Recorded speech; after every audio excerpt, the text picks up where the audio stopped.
Om Swastiastu.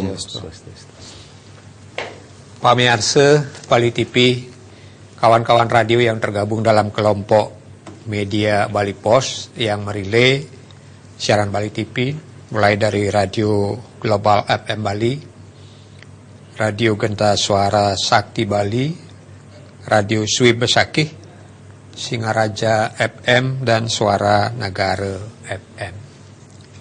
Topik pablibagan kita sore puniki adalah menyikapi tragedi Bali Nuraga, Lampung Selatan. Di studio telah hadir dua orang narasumber kita. Yang paling kiri, di jajaran paling kiri, beliau adalah Dr. Sri I Gusti Ngurah Haryo Wedokarna, MOS 3. Beliau Presiden The Hindu Center of Indonesia. Om Swastiastu.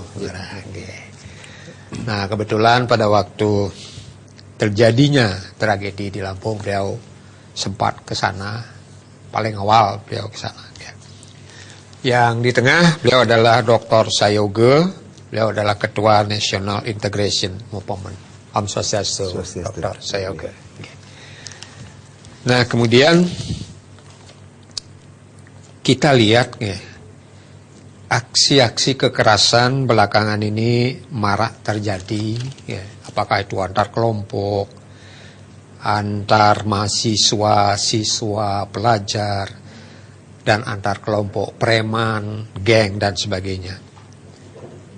Ya, akhirnya muncul pertanyaan kita, apakah Indonesia ini negara hukum atau negara preman? Nah, terkait dengan tragedi Bali Nuraga, Lampung Selatan, ya, jadi bagaimana rakyat Hindu Indonesia dan masyarakat Indonesia pada umumnya harus menyikapi hal ini. Untuk itu mari kita simak nanti pemaparan dua orang narasumber kita yang telah hadir di studio. Beliau nanti akan menjelaskan sedikit kronologis daripada tragedi ini. Bukan bermaksud untuk membangkitkan luka lama, bukan. Ini sebetulnya hanya ingin bagaimana ke depannya tidak ada lagi terjadi tragedi yang serupa. Itu sebetulnya yang ingin kami capai dari pablibagan iki. Sarengin dumun sane jaga ngalintang puniki.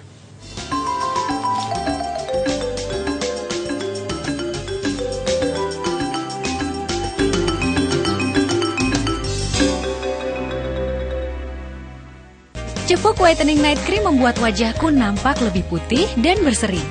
Komedo di wajahku hilang dan wajahku terlihat makin cantik. Kulit wajah dan leherku kian kencang dan mulus. Cevok Whitening Night Cream, satu solusi untuk semua masalah kulit. Baik, silahkan diceritakan pengalaman saudari itu. Dulu saya ini korban iklan dan pengguna produk kosmetik berbahan kimia obat.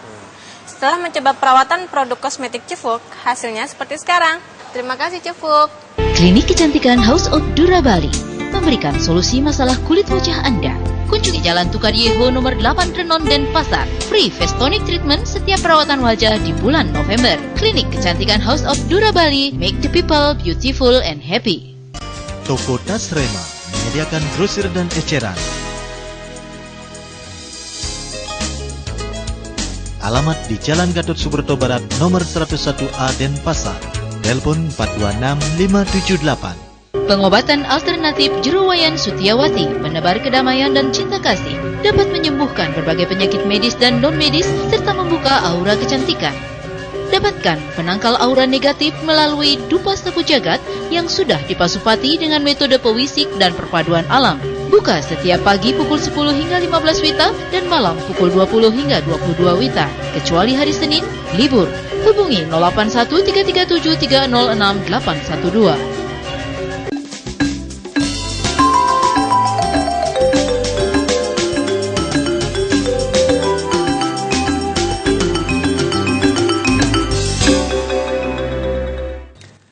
Pemirsa, seperti tadi yang sampaikan bahwa akhir-akhir ini memang ya katakanlah sering terjadi kekerasan. Kenapa terjadi seperti itu? Dan harapannya ke depan hal yang serupa supaya tidak terjadi lagi di seluruh wilayah Indonesia. Sedikit mari kita dengarkan bersama kronologis sebetulnya kejadiannya di sana, karena kebetulan Pak Lurah Arya Widokarno beliau langsung ke lokasi melihat secara real apa yang terjadi di sana. Silakan. Terima kasih Pak Haji. Ya, jadi sebenarnya ini bukan kronologis, tetapi kita datang ke sana nih untuk membuktikan benar nggak sih seperti apa yang diberitakan. Karena kita tahu bahwa kasus Bali Nuraga yang dialami oleh saudara-saudara Semeton Bali di tanah rantauan ini kan, menurut saya, perspektif saya itu masih agak tidak seimbang. Karena dalam kasus ini, baik itu pemuatan di media, baik juga pandangan masyarakat Indonesia secara umum, itu terkesan bahwa yang salah itu adalah orang Bali. Nah, kemudian kita penasaran ya. Kemudian belum itu saya juga mengkritik ke sikap dari Parisade Hindu Dharma Indonesia Lampung ya, yang saat itu mengeluarkan pernyataan-pernyataan yang bersifat normatif ya. Nah, untuk itulah saya datang dengan tim dari Hindu Center dan akhirnya mendengar. Setelah kami datang itu ternyata kesepakatan damai itu belum dilakukan, walaupun pasca 4 hari bentrok loh. Dan tampaknya kedatangan kami dari Bali di sana ya mudah-mudahan dengan tujuan juga ikut mendorong agar ada satu deklarasi damai. Dan waktu itu Tiang bersama dari para Raja Sultan Lampung ya, di Ketua Majelis Penyimbang Adat namanya Empal Lampung, kita merapat dan membuat perjanjian. Tetapi ada perbedaan signifikan antara maklumat damai yang kami tanda tangani dengan yang ditandatangani oleh yang difasilitasi oleh Pemprov Lampung. Perbedaannya adalah kalau dari sikap kami dengan Majelis Adat adalah bahwa proses hukum harus jalan terus. Damai boleh kita saling memaafkan, tetapi karena Indonesia adalah negara hukum, proses hukum harus tetap berjalan. Tetapi sayang sekali, proses perjanjian 10 butir yang difasilitasi oleh pemerintah setempat, yang dimana tokoh-tokoh Bali juga dilibatkan, saya melihat ada satu tekanan terhadap orang-orang kita, tokoh-tokoh kita, sehingga terlanjur ditandatangani bahwa tidak akan ada lagi proses hukum. Jadi sebagai perbandingan begini, saya tidak mengerti kenapa pemerintah Provinsi Lampung, kenapa juga pemerintah Lampung Selatan, kenapa pemerintah Republik Indonesia ini ketakutan ketika ini diproses secara hukum.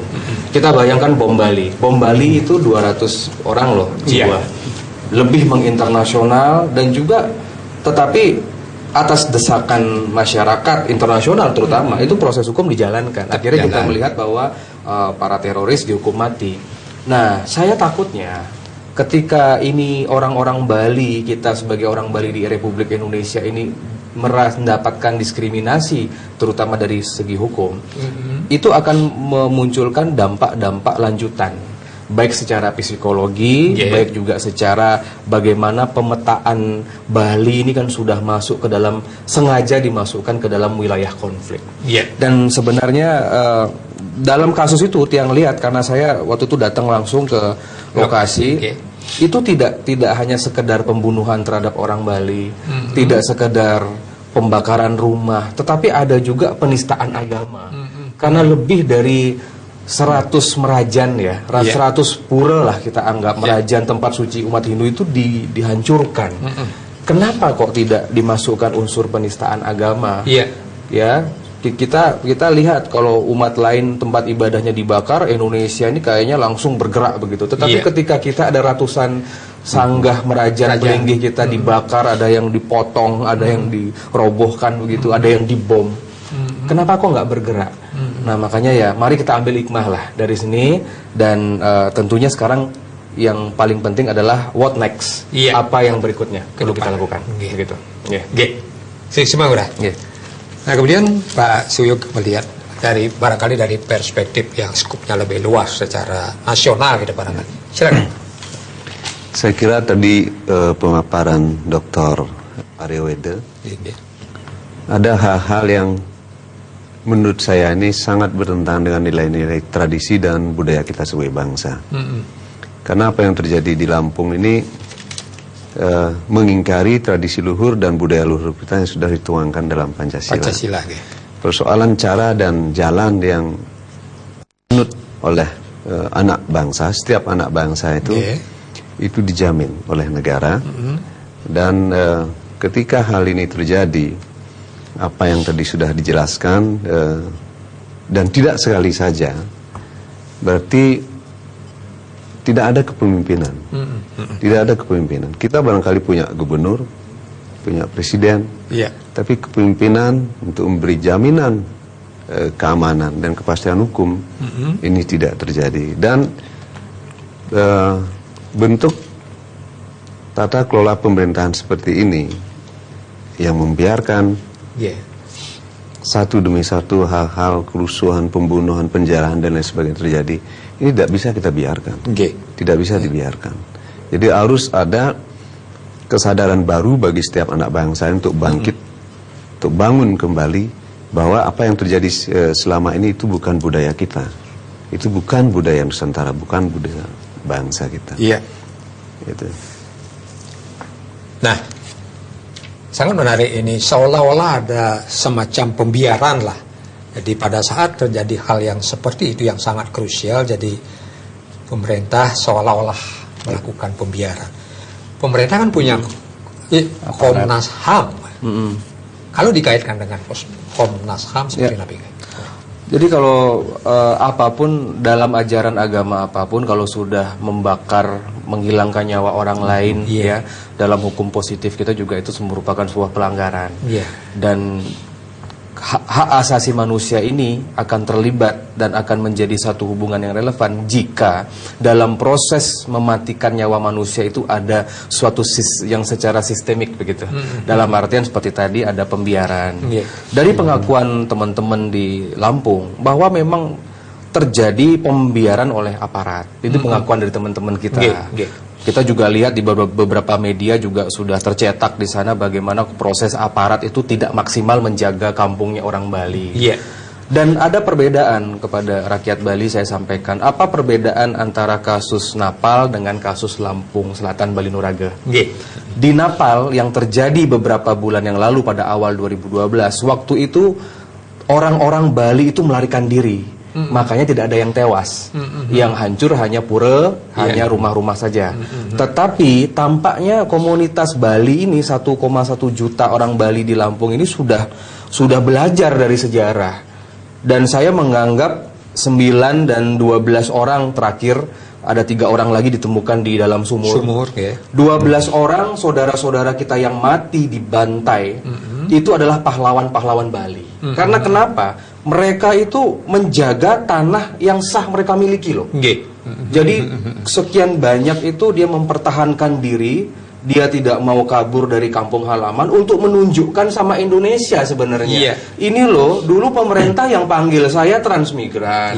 Tanahnya sudah digarap, sudah menghadapi binatang buas di hutan, sudah menjadi subur. Loh, kok tiba-tiba orang Lampung pingin ngusir saya? Ini kan NKRI begitu loh. Jadi saya meminta kepada tokoh nasional, para pejabat kita yang agak pengecut dalam artian memberikan sikap begitu ya, bahwa konteks puputannya orang Bali ini saya hargai gitu loh. Dia mempertahankan dan menunjukkan pada Republik ini bahwa siapapun berhak untuk hidup di NKRI ini. Nah, jangan gara-gara mereka orang Hindu, gara-gara mereka suku Bali diusir seperti itu. Dan mari kita waspadai bahwa model Lampung ini, saya takutnya jika ini tidak dituntaskan, akan merembet ke daerah-daerah transmigran kita yang lain juga. Nah, contohnya apa yang kita takutkan? Saya sudah wanti-wanti bicara. Saya kecewa dengan perjanjian yang sudah ditandatangani, difasilitasi oleh Gubernur Lampung, oleh pemerintah Lampung. Itu perjanjian yang menurut saya pribadi tidak pro terhadap minoritas. Itu mengabaikan fakta. Padahal kita sudah lihat bahwa itu terjadi bukan karena pelecehan seksual, bukan karena kenakalan pemuda Bali. Itu ada provokator. Ketika di Bali, di media Bali Post itu diwawancarai, ada tuh korban perempuan itu tidak ada pelecehan seksual, tetapi kenapa media di sana dan media nasional tidak berani mengangkat itu?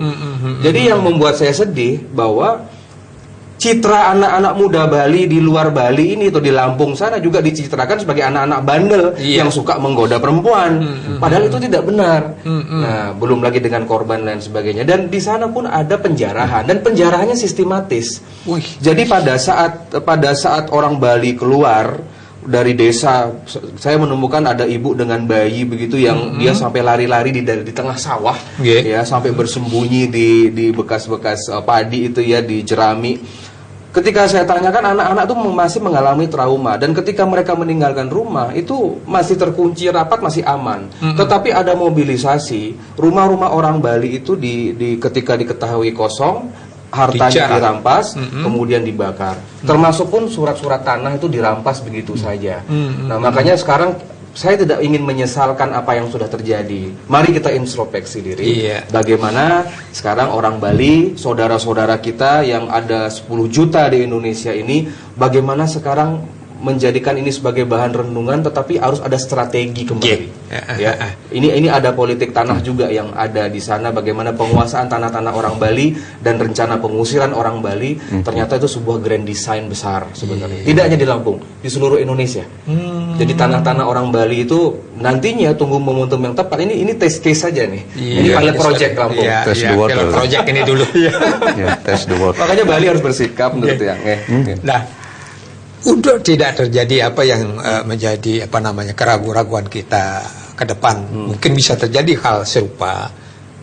Sebagai warga Indonesia dan Bali, apa yang perlu kita lakukan sekarang? Kan ini penting.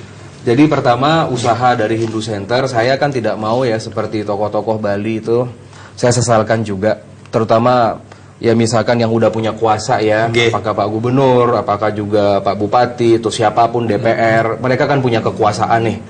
Kekuasaan ini tinggal dipakai aja gitu loh, dan efektif, karena duit udah ada, akses ada, pengaruh ada. Tetapi sayang sekali orang-orang yang kita percaya jadi pemimpin ini nggak memanfaatkan amanat itu. Mereka cuma datang, saya datang kebetulan waktu itu dengan rombongan pejabat, ya saya nggak sebut siapa. Dan waktu di kantor Gubernur Lampung itu ada dialog, tetapi saya kecewa sekali ketika dialog itu tidak efektif membahas masalah yang terjadi di sana. Jadi untuk apa undang saya ke kantor Gubernur Lampung untuk makan-makan di sana gitu loh? Ya, untuk cuman reuni dan lain sebagainya. Kita nggak perlu itu. Dan pejabat-pejabat kita ini tidak berani masuk ke kampung Bali Nurage. Saya tegur itu pejabat itu. Pak, Bapak jangan hanya memberikan bantuan di pengungsian, datengin itu desa, karena saya sudah datang paginya.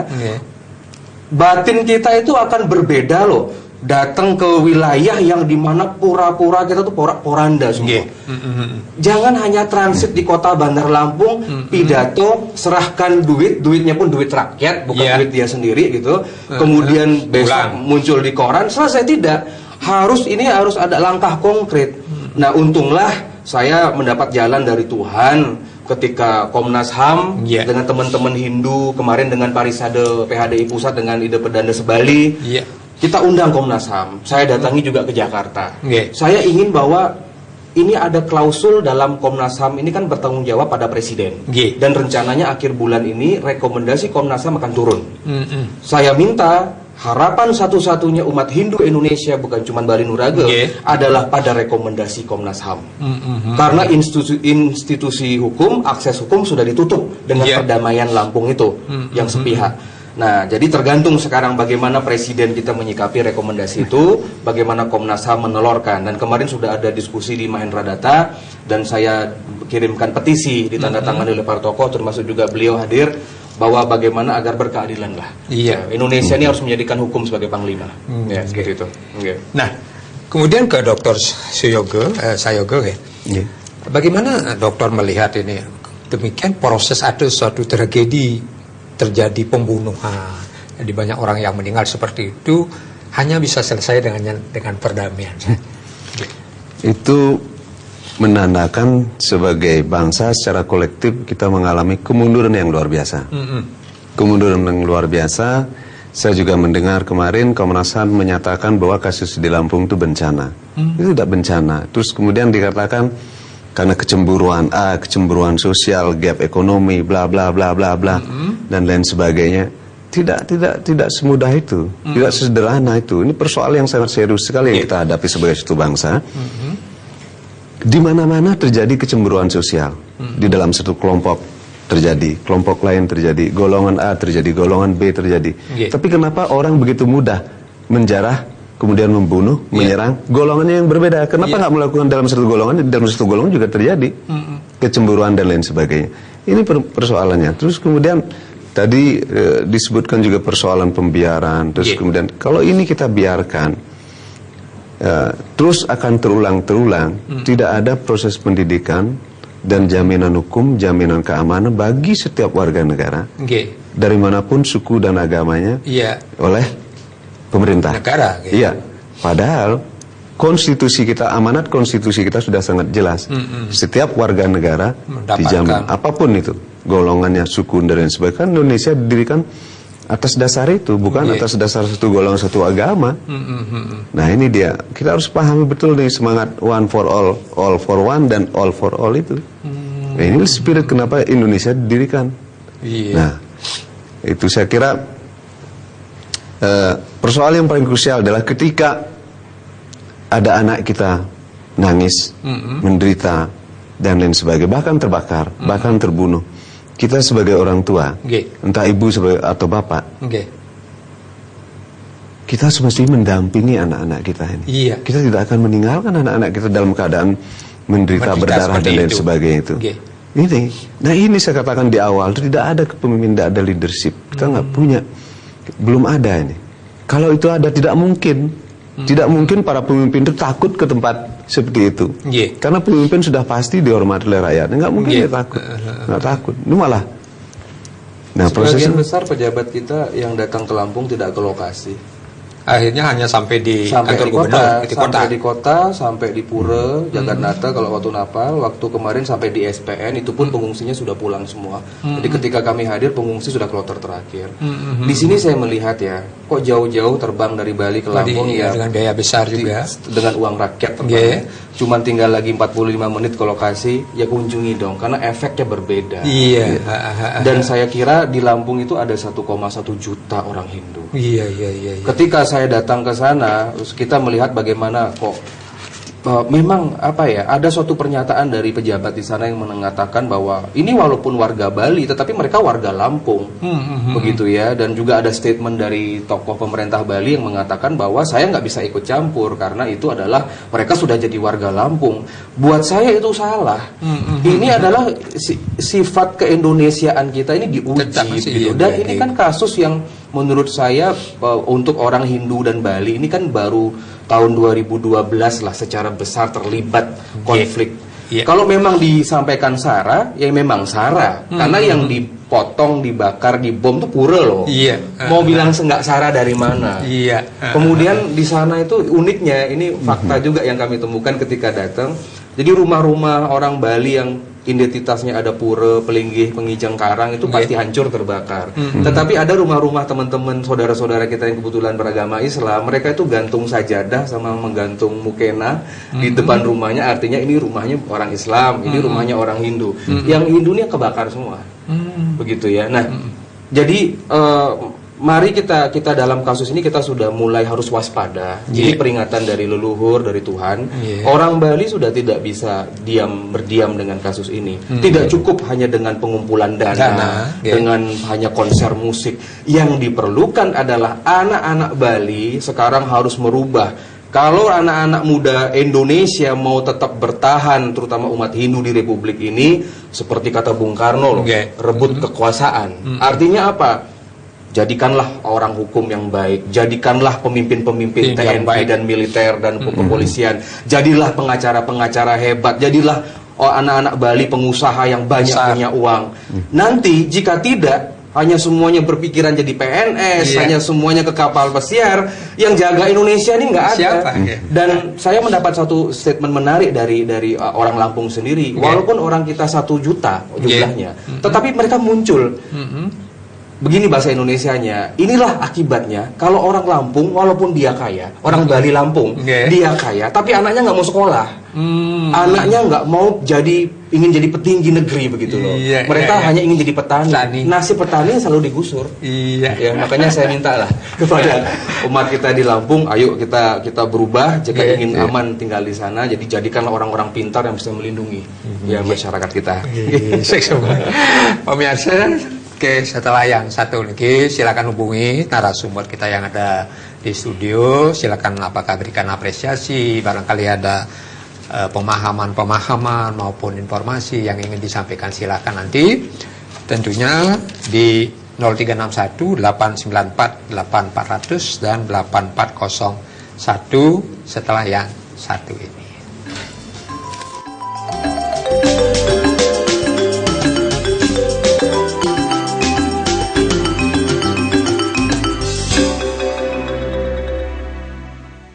Cevok Whitening Night Cream membuat wajahku nampak lebih putih dan berseri. Komedo di wajahku hilang dan wajahku terlihat makin cantik. Kulit wajah dan leherku kian kencang dan mulus. Cevok Whitening Night Cream, satu solusi untuk semua masalah kulit. Masyarakat itu kok ya masih percaya saja sama janji-janji iklan ya. Dulu wajahku rusak dan berjerawat gara-gara percaya sama janji-janji iklan. Tapi setelah memakai produk perawatan kecantikan Cevok, hasilnya seperti sekarang ini. Ganesha Global Shine menyediakan sarana pendidikan, melayani pelatihan guru dan laboran, serta servis mikroskop secara gratis. Kantor pusat di Jalan Gunung Galunggung, Ubung Kaju, Denpasar. Ganesha Global Shine. Sinsai Sari Alam merupakan pengobatan tradisional Tionghoa yang profesional, khusus mengobati segala macam penyakit kronis dan bandel sampai ke akar-akarnya. Sinsai Sari Alam khusus mengobati penyakit pria, diabetes atau kencing manis, kanker atau tumor, saraf terjepit. Menggunakan herbal mujarab asli dari Tiongkok yang diproses secara higienis. Alhamdulillah, atas rekomendasi saudara, saya langsung berobat ke Sinsai Sari Alam. Setelah dilanjutkan 3 tahap pengobatan, saya sudah sehat dan kembali normal. Saya menderita impotensi dan ejakulasi dini sudah 5 tahun. Tetapi setelah saya menemukan Sinsai Sari Alam, semuanya menjadi baik. Dan setelah menyelesaikan 1 paket, saya menjadi normal dan bisa memberikan yang terbaik buat istri saya. Terima kasih Sinsai Sari Alam. Sinsai Sari Alam menggunakan resep rahasia TCM ternama. Biaya terjangkau. Silakan datang berobat. Bombay Garden menerima pemasangan untuk apartemen, kantor, rumah dan villa dengan menggunakan bahan import garansi 2 tahun. Hubungi kami di Jalan Raya Puputan nomor 8 Kompleks Rukoniti Mandala Renon Denpasar, telepon 245 184.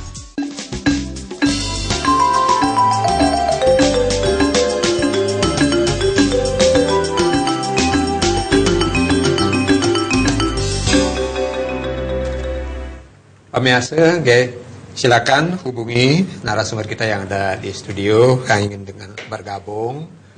Ya, masih topik kita bagaimana menyikapi tragedi Bali Nuraga Lampung Selatan. Ya, nah, kedepannya apa yang harus kita lakukan?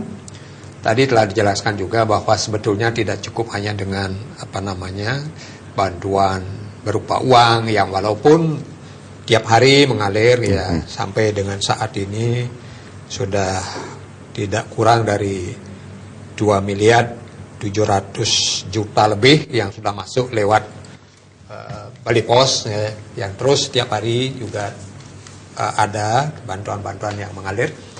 Om Swastiastu Pak Agung, Genggi Anyar silakan Pak. Dari Sang Pak Agung.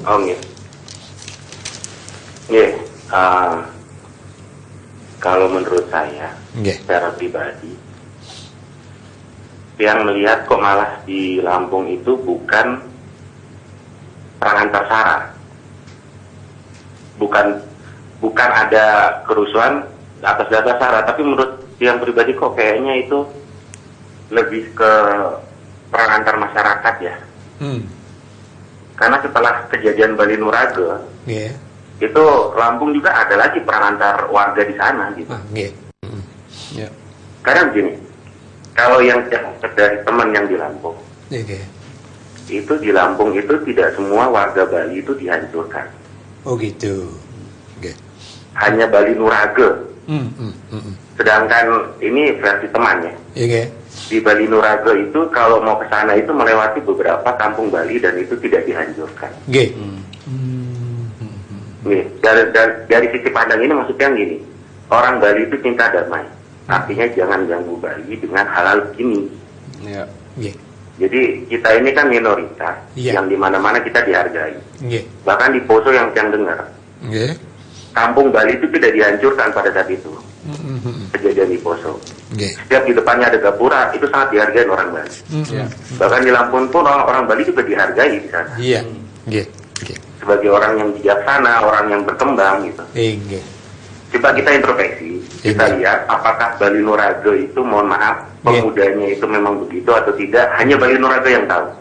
Bukan orang Bali yang lihat dari luar. Iya. Semua Pak Agung. Pak Agung. Di belakang Pak Agung wonten Pak Wayaring Palembang. Om Swastiastu Pak Wayan. Om Swastiastu Pak. Silakan Pak Wayan. Semua nggih. Yang juga orang Bali tapi tinggal di Palembang, berada di perantauan sebagai keluarga transmigrasi.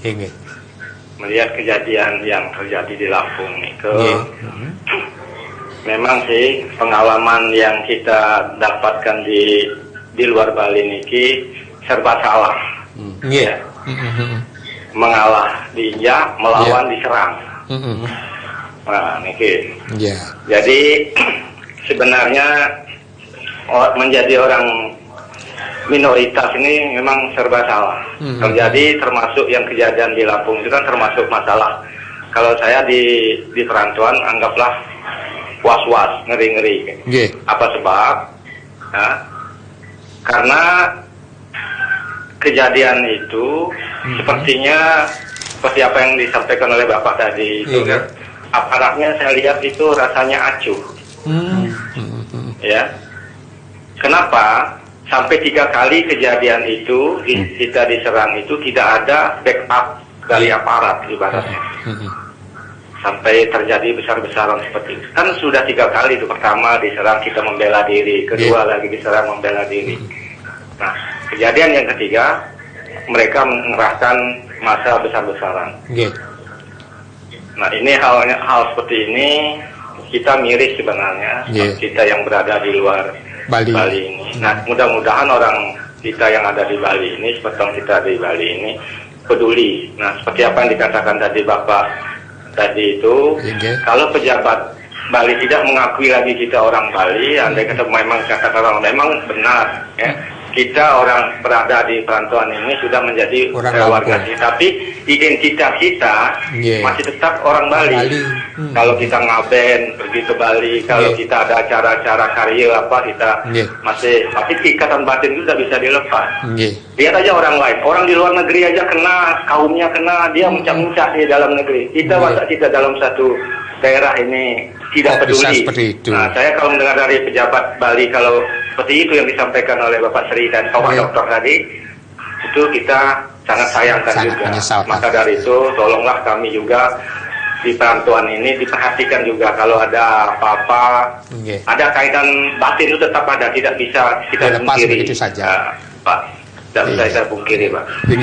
Maka dari itu, kami juga berharap, nampaknya perhatian yang sangat besar ini jadikanlah solidaritas kemanusiaan. Apapun bentuknya itu, paling-paling kita bisa ngasih tiring itu yang lebih dewasa, semoga tidak terulang lagi. Bagaimana tempat ibadat yang kita sucikan itu dihancurkan. Nah, tapi ada orang bijak mengatakan walaupun itu hancur, hati kita jangan sampai hancur, jiwa kita jangan sampai hancur. Saya sependapat dengan itu. Sebab apa, kita minoritas, melawan juga akan kalah. Suksma Pak. Suksma Pak Wayan. Jadi sangat positif tanggapannya dari Pak Wayan. Penguradum. Dari Pak Agung di Gianyar. Jadi perspektif SARA itu ya, kalau sudah tempat ibadah itu dicongkel aja sudah, satu bagian aja dirusak, itu sudah masuk, itu sudah bagian dari SARA. SARA kan kepanjangannya suku, agama, ras, begitu. Anda boleh saja bilang itu bukan SARA, orang kenyataannya puranya dihancurkan dan bukan satu, ratusan. Dan memang ini adalah konflik orang Bali di Bali Nuraga.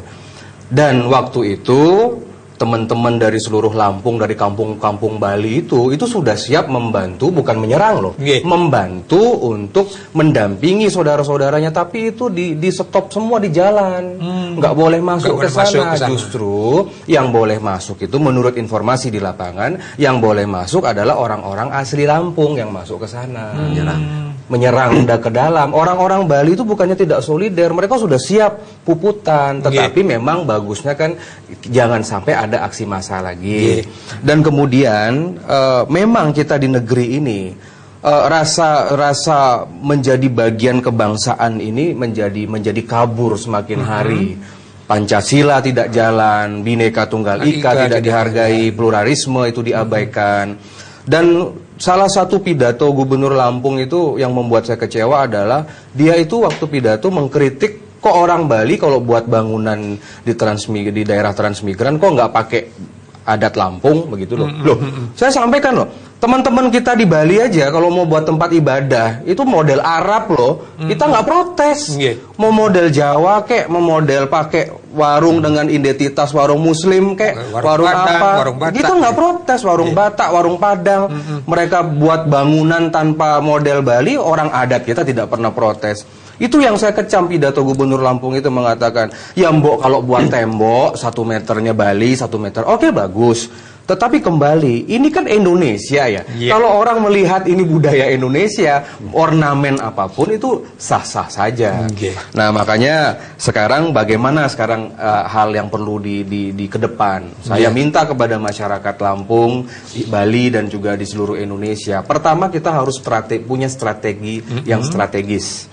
Karena sebagai minoritas di negeri ini harus berpikir.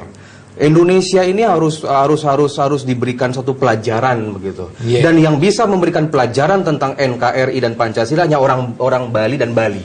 Bali itu adalah apinya Pancasila.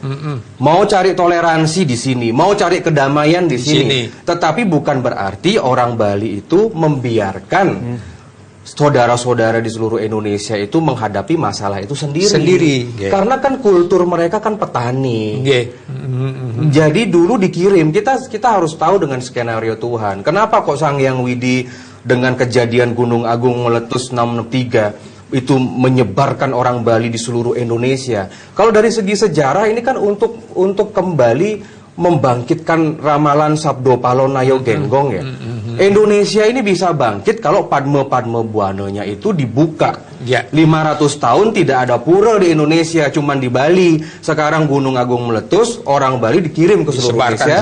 Membukalah Padme Buana. Kalau terbuka Padme Buana, Indonesia ini maju. Dan Indonesia ini kan menjadi sebuah sejarah sakral untuk kita Hindu ya. Nah makanya sekarang solusi ke depan bagaimana? Yang pertama anak-anak di perantauan. Anak-anak itu harus sekolah semua. Jadikan dirinya doktor, master atau juga sarjana. Yang kedua harus anak-anak Bali berani berdebat. Debatable-nya harus jago orang Bali. Yang ketiga harus pintar berargumentasi sesuai dengan kultur ilmiah dan hukum. Yang keempat punya strategi memanajemen uang. Masalah di bumi perantauan, orang Bali kan uangnya banyak, tetapi mereka banyak membeli tanah itu di bawah tangan. Seperti yang terjadi di kasus di daerah 45 yang Mesuji. 3.300 kakak orang Bali bulan Desember besok itu saya dapat informasi ketika di sana akan diusir. 3.300 kakak dan mereka dituduh sebagai bagian dari PKI. Nah, cara-cara seperti ini kan pemerintah pusat ini kan jahat ya menurut saya. Nah, sekarang strateginya apa? Saya sudah sampaikan secara teknis. Ibu-ibu besok kalau mau investasi biasakan orang kita jangan nyimpen duit itu di kasur, jangan nyimpen perhiasan. Nanti bisa rusuh loh. Biasakan menabung, biasakan investasi. Jadi yang diperlukan oleh 10 juta orang Hindu adalah seperti itu. Nah, jadi kemudian juga data tanah-tanah itu juga harus didata dengan baik seperti itu. Secara teknisnya seperti itu. Nah, kemudian juga Pak Wayan dari Palembang tadi sudah mengalah, diinjak, terus kemudian datang pejabat dari Bali tidak diakui karena sudah menjadi orang Lampung. Kalau menurut saya ya mungkin sebentar Kanda bisa jelaskan dari perspektif nasionalisme. Tapi kalau saya begini, kemarin kan ada isu Bali Merdeka gitu ya. Saya selaku Presiden Soekarno Center loh ya, saya ngomong nih. Kalau orang Aceh bilang merdeka, orang Papua bilang merdeka, orang Maluku bilang merdeka. sekarang Bali misalkan ada satu wacana, ini baru wacana loh ya, bukan gerakan loh, baru wacana ketidakpuasan rakyat. Kalau gitu Bali merdeka saja deh. Pejabat Bali, saya minta pada pejabat Indonesia, pejabat Bali, aparat, jangan sensitif dulu. Ini ketidakpuasan rakyat. Kalau rakyat mengatakan bahwa saya ingin merdeka, merdeka itu dalam Sanskerta kan mahardika ya. Liberty sebagai bagian Indonesia. Dulu Indonesia kan agreement Soekarno-Hatta. Ayo, mau nggak jadi Republik Indonesia? Kalau mau saya pelihara. Kalau enggak ya sudah. Kalau seandainya nanti Indonesia terpecah-pecah menjadi seperti Uni Soviet karena Jakarta nggak becus itu mimpin, karena presiden nggak becus mimpin negara, ya sudah apalagi. Tetapi tetap sebagai bagian nasionalisme, merdeka itu pilihan terakhir. Ya, tetapi tetap dalam konteks NKRI, tetapi jangan dipotong. Kalau ada masyarakat kami, rakyat kami mengatakan Bali merdeka, pemerintah dituntut seperti ini, misalkan awasi pendatang, orang Bali minta toleransi dua arah, mari introspeksi, itu bagian dari keluhan masyarakat, nggak usah ditanggapi serius.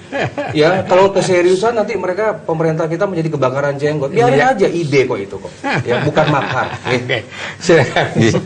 Pertama-tama tadi dari Pak Agung dan Pak Wayan. Pak Wayan di Palembang ya. Saya rasa cara berpikir minoritas dan mayoritas ini harus kita hilangkan betul. Ini adalah salah satu bentuk kompleks inferior yang membuat kita menunduk-nunduk, tidak membuat kita menjadi satu bangsa yang duduk sama rendah dan berdiri sama tinggi. Konstitusi kita sudah sangat jelas bahwa Republik Indonesia didirikan bukan atas dasar mayoritas dan minoritas. Ini harus betul-betul, jangan sampai kita karena alasan jumlah kecil, dari suku kecil, dari golongan kecil, terus harus menerima dan diperlakukan semena-mena seperti ini. Ini harus dihilangkan. Ini menyangkut psikologi yang sudah lama sekali tertanam.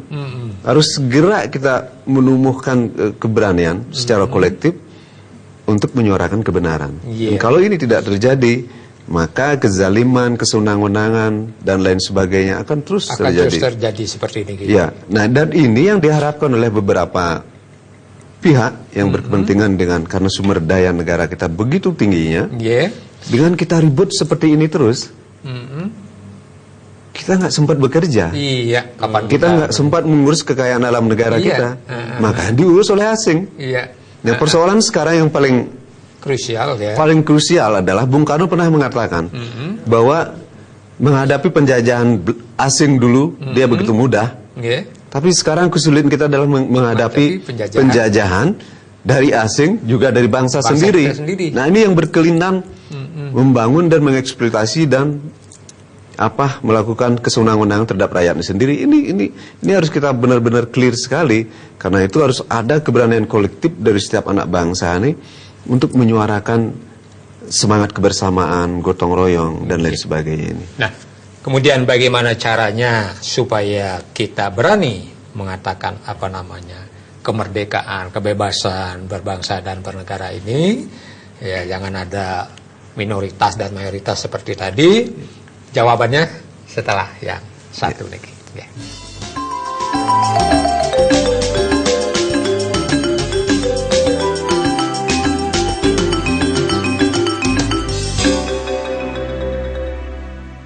Bombay Garden menerima pemasangan untuk apartemen, kantor, rumah dan villa dengan menggunakan bahan import garansi 2 tahun. Hubungi kami di Jalan Raya Puputan nomor 8 Kompleks Rukoniti Mandala Renon Denpasar, telepon 245184. Sinsai Sari Alam merupakan pengobatan tradisional Tionghoa yang profesional, khusus mengobati segala macam penyakit kronis dan bandel sampai ke akar-akarnya. Sinsai Sari Alam khusus mengobati penyakit pria, diabetes atau kencing manis, kanker atau tumor, saraf terjepit. Menggunakan herbal mujarab asli dari Tiongkok yang diproses secara higienis. Alhamdulillah, atas rekomendasi saudara, saya langsung berobat ke Sinsai Sari Alam. Setelah dilanjutkan 3 tahap pengobatan, saya sudah sehat dan kembali normal. Saya menderita impotensi dan ejakulasi dini sudah 5 tahun. Tetapi setelah saya menemukan Sinsai Sari Alam, semuanya menjadi baik. Dan setelah menyelesaikan satu paket, saya menjadi normal dan bisa memberikan yang terbaik buat istri saya. Terima kasih Sinsai Sari Alam. Sinsai Sari Alam menggunakan resep rahasia TCM ternama. terjangkau. Silakan datang berobat. Toko Tas Rema menyediakan grosir dan eceran. Alamat di Jalan Gatot Subroto Barat nomor 101A Denpasar. Telepon 426 578.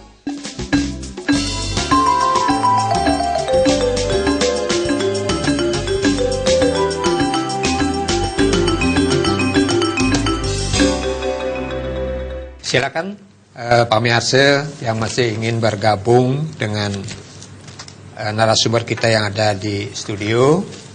Jadi masih pembicaraan kita seputar bagaimana menyikapi tragedi Bali Nurage Lampung Selatan. Nah, kedepannya supaya hal itu tidak terjadi, apa yang harus dilakukan? Okay? Om Swastiastu, Pak Lawas Renggimaran. Om Swastiastu, Larisa Pak Lawas. Swastiastu, langsung sarang kali.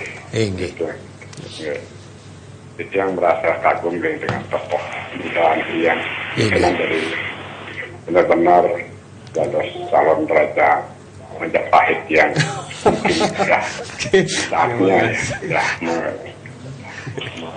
memerdekakan memahardikakan Nusantara yang harus dengan pemikiran beliau dan keberanian beliau mengungkapkan apa yang benar harus dilakukan.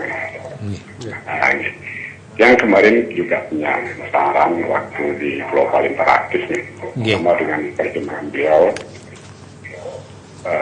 tokoh-tokoh muda kita yang di Lampung terutama punya masalah. Kedepannya harus banyak belajar dan banyak mengimprove dirinya biar lebih cerdas. Yang pernah sampai lebih ekstrim, maaf ya, kalau bisa tokoh-tokoh muda yang punya jiwa pemberani di sana ya, masuk sekolah-sekolah militer lah, masuk sekolah strategi, apalagi sekolah-sekolah strategi negara, biar di sana kita mengetahui strategi apa yang kita harus berbuat sebagai kalau dibilang minoritas lah boleh, minoritas itu yang pertama. Yang kedua, yang pernah dijalankan juga teman-teman anak-anak muda yang di sana jangan tinggal di desa lagi, harus sekolah keluar, kalau bisa ke Amerika, ke Singapura ya minimal ke Jakarta itulah. Dari sana kita di pusat mengetahui apa strategi di daerah yang kita bisa baca. Pertama itu kedua. Terus ketiga, kalau sebagai contoh kita minoritas ya, kalau penggawa itu kan minoritas dia berhadapan dengan Korawan.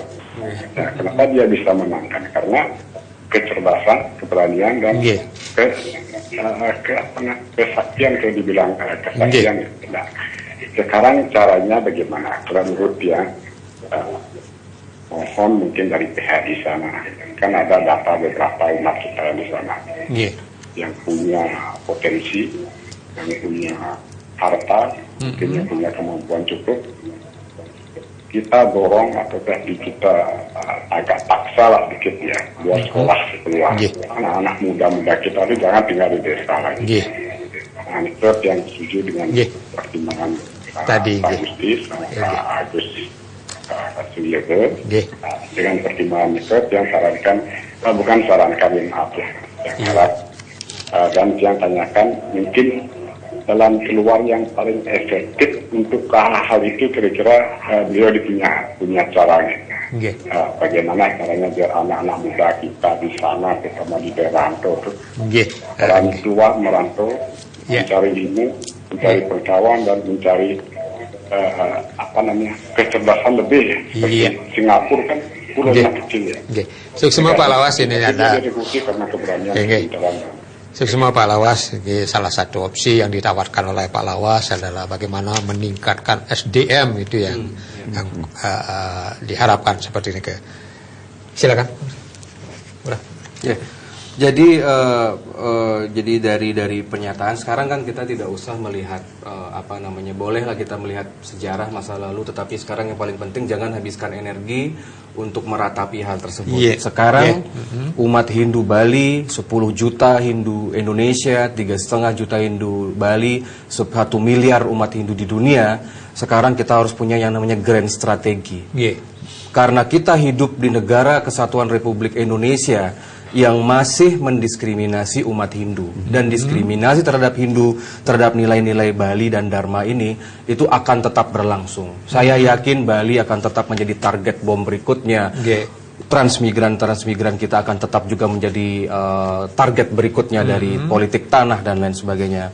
Dan ini adalah salah satu yang yang bisa disebut bahwa ada suatu gerakan Arabisasi ya dari kultur Indonesia, bukan kultur Nusantara. Yang kita butuhkan adalah kultur Nusantara, apapun agamanya, tetapi kulturnya harus Indonesia. Nusantara. Jangan pakai kultur Arab, jangan pakai kultur Barat, jangan pakai kultur India, jangan pakai kultur Cina terlalu banyak. Kultur Indonesia, agamanya silahkan terserah. Kemudian yang kedua, saya berbahagia karena ada hikmah yang terbesar yang saya anggap sebagai suatu pelipur lara. Ketika kejadian ini terjadi, itu respon sosial dari umat Hindu di Bali ini besar sekali.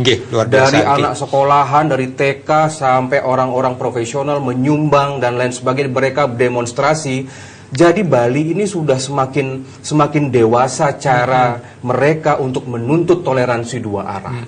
Dan gerakan ini harus dipelihara, api semangat gotong royong seperti dikatakan Bung Karno terhadap Indonesia, terhadap saudara-saudara kita terus harus kita gelorakan.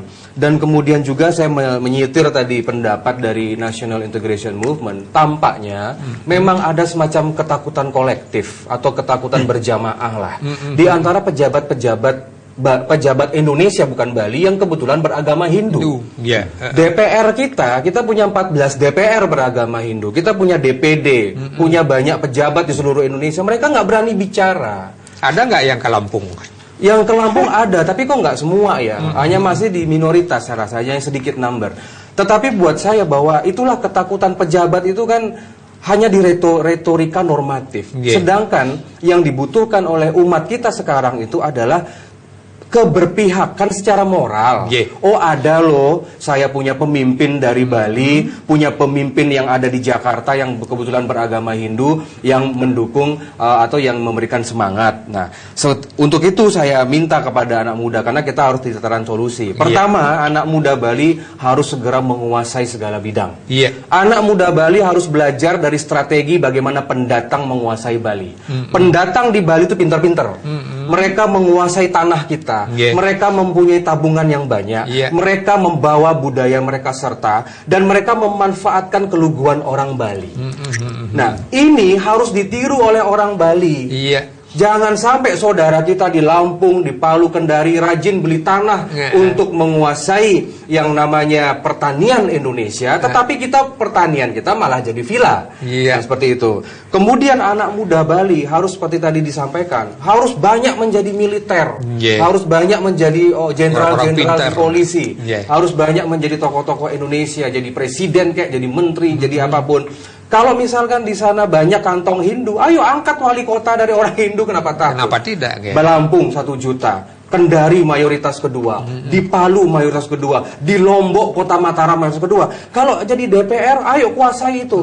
Hanya dengan politik ini semua terlindungi. Makanya jangan lagi ada kata bahwa politik itu tidak bermanfaat untuk Hindu. Dan yang terakhir, saya pesankan juga bahwa kecerdasan strategi ini penting.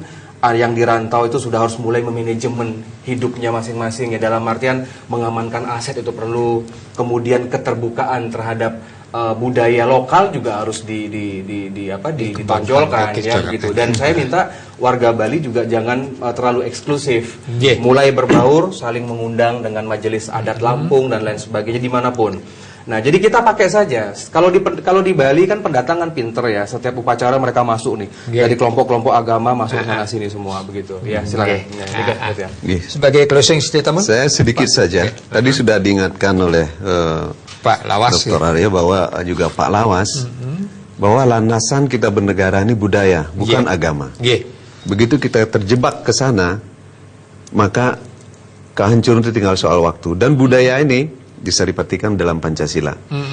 Terus kemudian bagaimana caranya kita biar terhindar dari segala kerusuhan dan sebagai diskriminasi?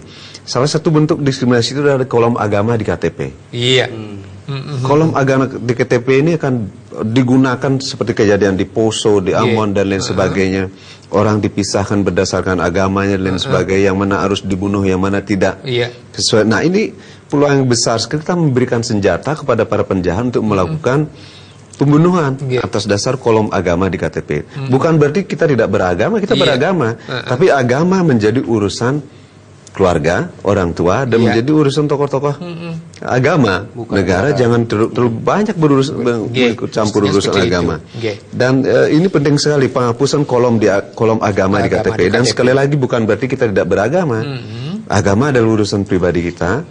Biarkan itu menjadi tanggung jawab keluarga. Terus kedua adalah pentingnya komitmen dari pemerintah kita, pemerintah pusat, agar betul-betul menjalankan satu hukum nasional, yaitu hukum Republik Indonesia, bukan hukum agama. Dan apa yang tadi disampaikan oleh Bung Arya tentang Arabisasi, Wahabisasi, ini satu hal yang sangat mengkhawatir, bukan saja di Indonesia, di seluruh dunia. Dan ini betul-betul harus dicermati, kita harus kembali ke budaya kita. Terima kasih. Pemirsa, demikian tadi telah kita simak bersama-sama bagaimana kita mesti mengambil langkah atau menyikapi tragedi Wali Nurage Lampung Selatan ini. Tadi telah dijelaskan baik dari masukan maupun dari pemaparan para narasumber kita.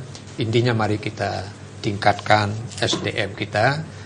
Jadilah orang-orang yang cerdas. Pemirsa, rawiriki titiang giring, titiang mau pamit untuk mencalang Pramo Santi. Giring. Om Santi, Santi, Santi.